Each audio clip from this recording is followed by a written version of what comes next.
Hello friends, अस्सलाम वालेकुम। मैं हूं असद और आप देख रहे हैं ओनली वेरीफाइड फैक्ट्स। दोस्तों, दुनिया में हर वक्त किसी ना किसी जगह कंस्ट्रक्शन का काम जारी रहता है, फिर चाहे वो लोगों की रिहाइश की जगह हो या काम करने की।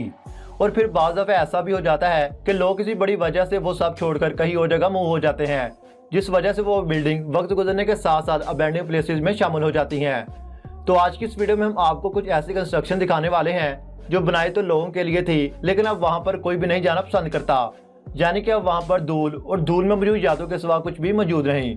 तो दोस्तों, ये सब जानने के लिए बने रहिए हमारी वीडियो के आखिर तक। और अगर आपने अभी तक हमारे चैनल को सब्सक्राइब नहीं किया तो आइंदा ऐसी इंटरेस्टिंग वीडियोस के लिए हमारे चैनल को सब्सक्राइब करके साथ में लगे बेल आइकन को भी प्रेस कर दें। Number 1, statue park in Japan. वैसे तो पार्क दुनिया के हर जगह पर लोगों को एक सुकून वाला माहौल देने के लिए बनाए जाते हैं ताकि लोग वहां पर अपना अच्छा टाइम स्पेंड कर सकें। लेकिन दोस्तों, हम आपको ये भी बताते चलें कि जापान में एक ऐसा पार्क भी मौजूद है जो लोगों को एंटरटेन करने के बजाय खौफ में मुब्तला करता रहता है, क्योंकि ये पार्क मुख्तलिफ झूलों की बजाय तकरीबन 800 मुजस्मों पर मुश्तमिल है, जिसमें कुछ मुजस्मे तो इंसानों की माने बनाए गए और कुछ मुजस्मे मुख्तलिफ जानवरों की तरह दिखाई देते हैं।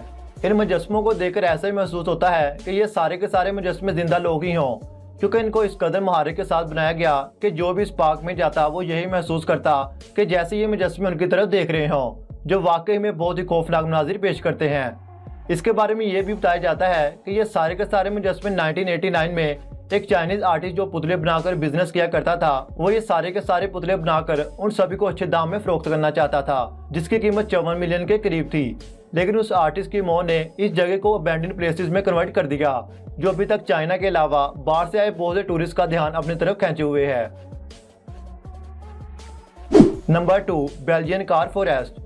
दोस्तों, अगर आपका कभी जंगल में जाने का इत्तेफाक हुआ हो तो आपको ये अंदाजा होगा कि आपको जंगल में दूर दूर तक दरख्त और जंगली जानवर देखने को मिलेंगे। लेकिन हम आपको एक ऐसी जगह भी दिखाने वाले हैं जहां ऊंचे ऊंचे दरख्त ही करोड़ों की मालियत के नुकसान की बड़ी वजह बन के, और वो जगह बेल्जियम के साउथ में मौजूद जंगल में है, जहां पर तकरीबन 500 गाड़ियां लावारिस बनकर तबाह बर्बाद हो चुकी हैं, जिसकी बड़ी वजह लोगों के मुताबिक जंगल में ट्रैफिक जाम का होना था।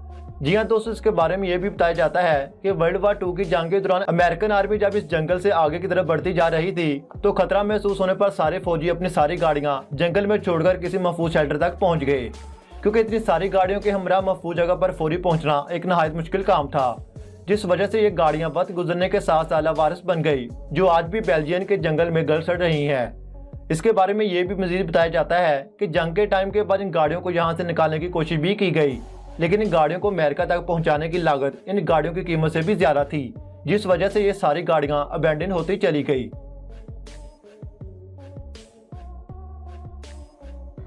माउंट सेल्फोर्स, जिसे लोग आर्मी बंकर के नाम से भी जानते हैं। जी हाँ, ये स्मार्ट टावर जो दिखाई देने में बहुत ही कमजोर हैं, ये असल में वर्ल्ड वार 2 के दौरान अमेरिकन आर्मी की तरफ से समुद्र के बीचों बीच बनाए गए थे ताकि हवाई हमलों को रोका जा सके। ये कमजोर से बंकर इस कदर मजबूत निकले कि ये टावर आज भी वैसे के वैसे मौजूद हैं, लेकिन लावारिस बन चुके हैं। एक्सपर्ट्स के मुताबिक ये बात भी सामने आई कि इन बंकर्स की मदद से सैकड़ों जहाज और बॉम्ब्स को निशाना बनाकर तबाह कर दिया गया, यहाँ तक एक समुद्री सबमरीन को भी इबरत का निशाना बना दिया गया। जंग के बाद फिर से ये जगह मुकम्मल तौर पर छोड़ दी गई, जिसे एक लंबे वक्त तक समुद्री डाकू अपनी रिहाइश के तौर पर इस्तेमाल करते रहे। लेकिन दोस्तों, अब ये जगह बिल्कुल खाली है। बोरबोन टनल, जिसे सन 1800 में इटली के राजा की हिफाजत के लिए बनाया गया था।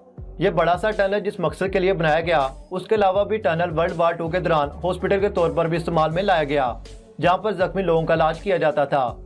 ये टनल इस कदर मजबूत थे कि बहुत से हवाई हमलों के बाद भी ये अपनी जगह सही सलामत टिके रहे, और यहाँ पर अमेरिकन आर्मी मुख्तलिफ जगहों पर हथियारों की मदद से हवाई हमलों पर वार करते रहते थे, यानी कि ये टनल वर्ल्ड वार 2 में भी बहुत ही फायदेमंद साबित हुए।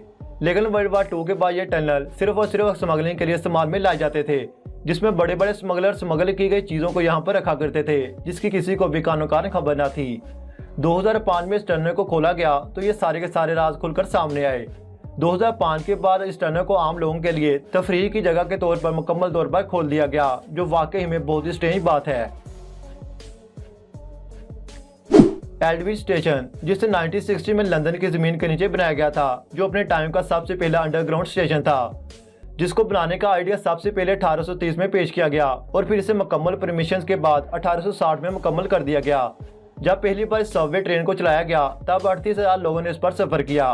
लेकिन दोस्तों आप तो जानते हैं कि जैसे जैसे टेक्नोलॉजी बढ़ती जा रही है उसी तरह पुरानी टेक्नोलॉजी खत्म होती जा रही है।